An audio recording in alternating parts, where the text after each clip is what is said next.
And we're fortunate today to have with us Will Travis. Will is the former executive director of the San Francisco Bay Conservation and Development Commission, a post that he held from 1995 to 2011. During his tenure at BCDC, Will was instrumental in helping to create our ability to vision what will happen. It is his work to bring together mapping tools to show us what sea level rise will look like in the Bay Area that has made a huge difference in our understanding. He continues to work in this arena as a consultant, and we're very fortunate to have him with us today. Please welcome Will Travis.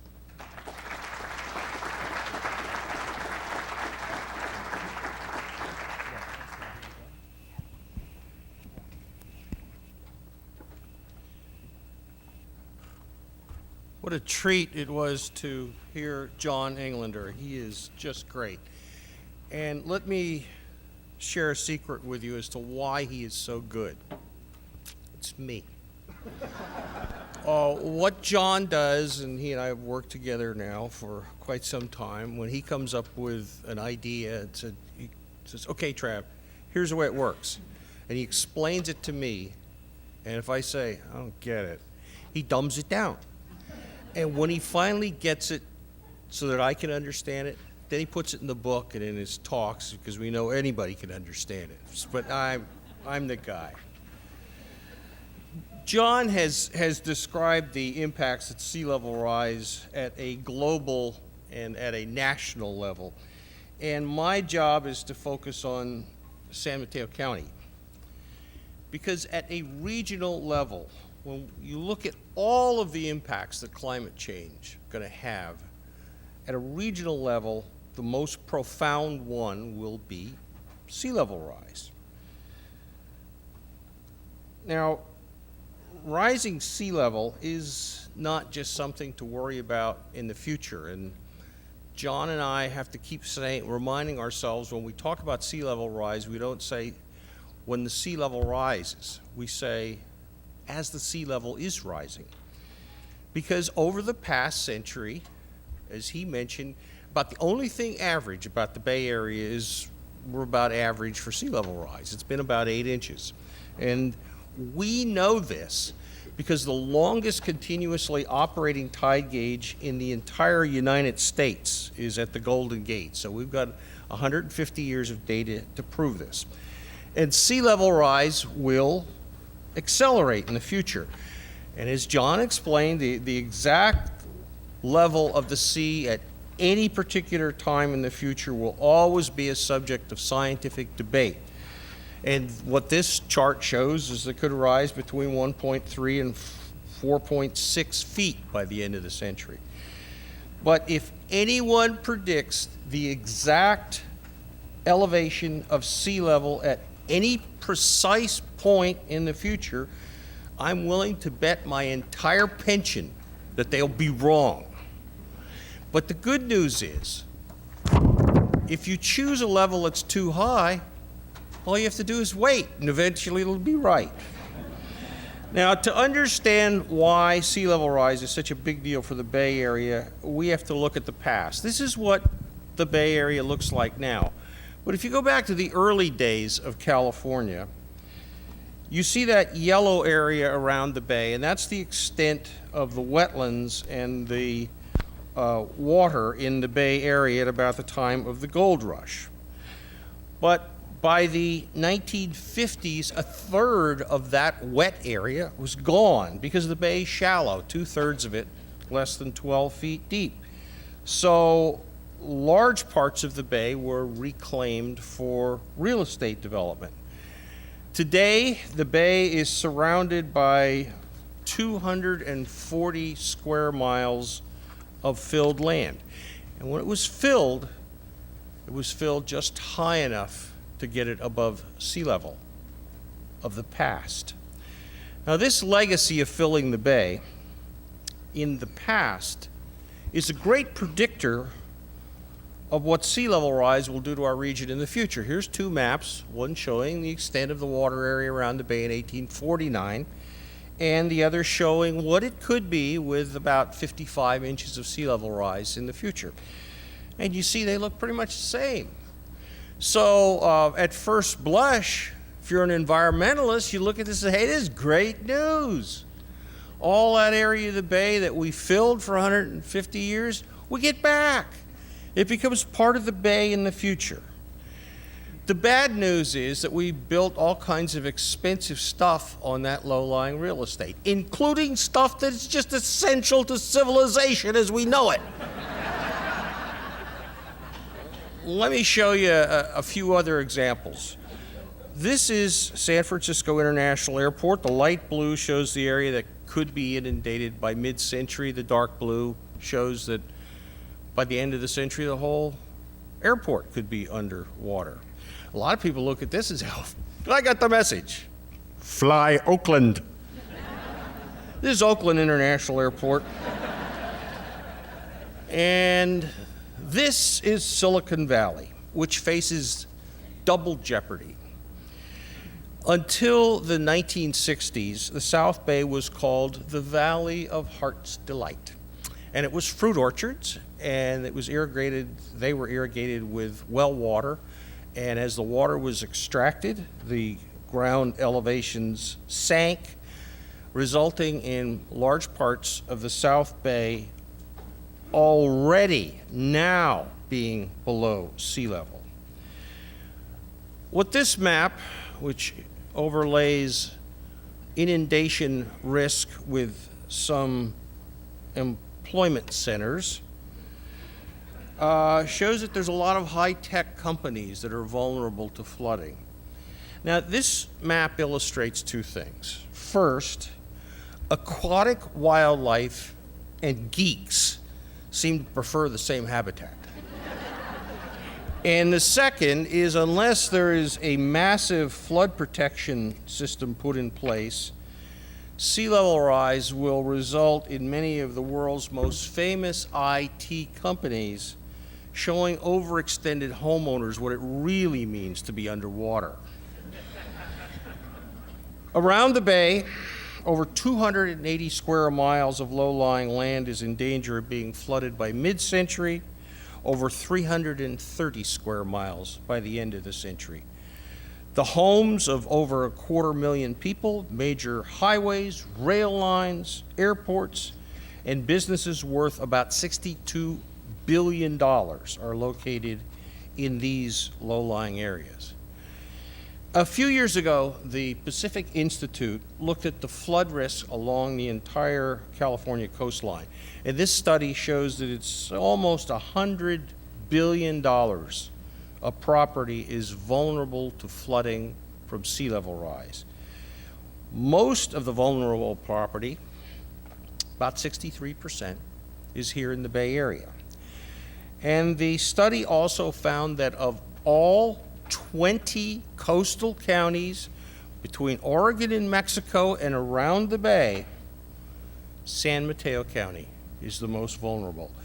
The map on the left shows that 110,000 people in the county will be at risk from flooding, and the map at the right shows there's $24 billion in the vulnerable area along the San Mateo coast. That's 24% of the total for the entire state and 39% of the Bay Area total. In other words, when we deal with sea level rise in California, San Mateo County will be ground zero. Now think about that for a minute. Of all the property losses from flooding along the entire 1,100 miles of the California coastline and the entire 1,000 miles around the bay shoreline, nearly a quarter of those losses will be in San Mateo County. In the county, major highways and roads are vulnerable. Miles of railway could be flooded. 31 megawatts of electrical generated energy could be lost. Sewage plants that treat 41 million gallons of wastewater could fail. And finally, there's that great big airport that has San Francisco's name, but is really within Dave Pine's district in San Mateo County. So why is San Mateo County so vulnerable? In part, it's because SFO is so big, so valuable, and so low-lying. In part, it's because of the subsidence I talked about from groundwater extraction that's reduced elevations along some parts of the South County shoreline. But mostly it's because the county was the last frontier of the massive land reclamation projects for suburban development before the state ended further filling of the bay when BCDC was created in 1965. These areas may have been designed and built so that they wouldn't flood if the elevation of the sea stayed where it was a half century ago. But the levees aren't high enough to protect the shoreline communities from flooding when sea level reaches the level it's expected to a half century from now. So what can be done about this? Well, building higher levees seems to be the most obvious answer. But if it's necessary to fill the bay for higher levees, how will this be accomplished in the context of our existing state and federal laws governing bay protection and aquatic resources? Seawalls around SFO protect the airport from flooding now. And to prevent flooding from future sea level rise, the seawalls could be made higher. But this will effectively shorten the length of the runways because the planes will have to clear the higher seawalls. And as we have learned, even now, when a plane comes in too low, the results can be tragic.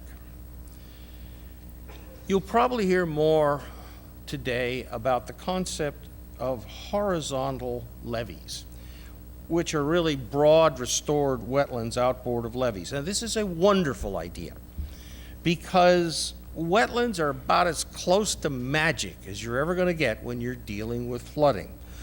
All wetlands are helpful in floods. They soak up floodwater and they absorb wave energy. So the wider the wetland at the front, the lower the levee can be in the back. Tidal wetlands do something else. They actually take carbon out of the atmosphere and they put it into the ground. They sequester carbon. So wetland restoration can be part of a flood protection strategy where there's open space along the shoreline so the wetlands can migrate inland and upland as the sea level rises, and in places like the South Bay where salt ponds can be transformed into wetlands. But there's a lot of development along the San Mateo County bayfront where there aren't any salt ponds offshore.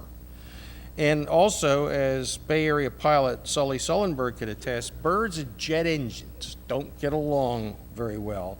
So establishing wetlands at the ends of airport runways is not a particularly good idea. If we decide to build levees, how much will it cost and who will pay for it?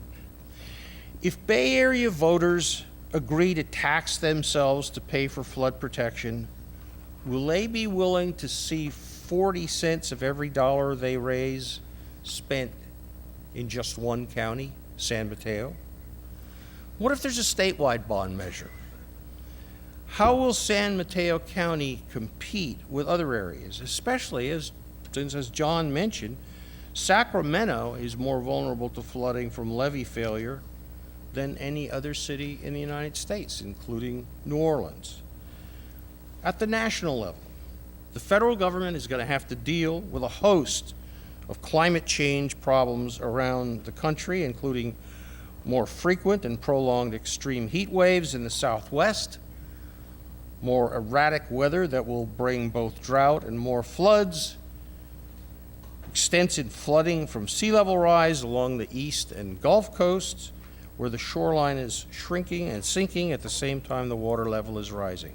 The federal government is also going to have to deal with climate change issues around the globe by providing humanitarian aid after storms, accommodating climate refugees who are driven from their homes as inland nations, river deltas, and even hotter deserts. And coping with the strategic military crises, when climate-driven conditions become tipping points in politically volatile regions. In the context of these national and international problems, San Mateo County's flood vulnerability may seem largely irrelevant when viewed from the distant perspective of Washington, D.C. Now, initially, it makes sense to focus on how to best protect San Mateo County from flooding in the future and how to pay the enormous cost of providing this protection. But even if we somehow find the money needed to build all the necessary levees, all the seawalls, all the pumps, and all the infrastructure, we have to acknowledge that sea level will continue to get higher at an ever-accelerated rate in the future. So eventually, we won't be able to protect everything exactly the way it is today. Therefore, at some point, the option of building ever higher levees may no longer remain viable. To deal with this eventuality, as John mentioned, we can learn much from the Dutch. After all, they have 800 to 1,000 years of experience in holding back the sea. But despite their success, they've decided that the best way to deal with sea level rise is to incorporate the concept of living with water into their planning for sea level rise. San Mateo County should also be looking toward the future when rising water levels will have to be incorporated into the planning and the strategies for dealing with these impacts. Adaptation is far more effective if we anticipate future climate impacts now and develop strategies and plans for adapting to these impacts. It's far less effective if we wait for the impacts to take place and then try to adapt after they occur. Mark Hertsgaard, the author of Hot, Living Through the Next 50 Years on Earth, says there are two succinct steps we need to take to successfully meet the challenge of dealing with climate change. The first is to move aggressively, and as aggressively as we can, to reduce greenhouse gas emissions so we can avoid the unmanageable. This is simply slowing the rise of the seas. This is what is called mitigation in the climate change business. That is avoiding the unmanageable. The other step is to manage the unavoidable by adapting to climate change impacts that are inevitable. Recognize that they will happen no matter how much mitigation, how much greenhouse gas reduction. We will have impacts, but we need these to be manageable impacts. If we do all this, we will know we have succeeded by a very simple measure. A headline that looks something like this will appear in the newspapers mid-century. The scientists were right. The climate has changed, but the Bay Area prepared and adapted. And now we are more prosperous than ever. That should be our goal. I thank you for your attention.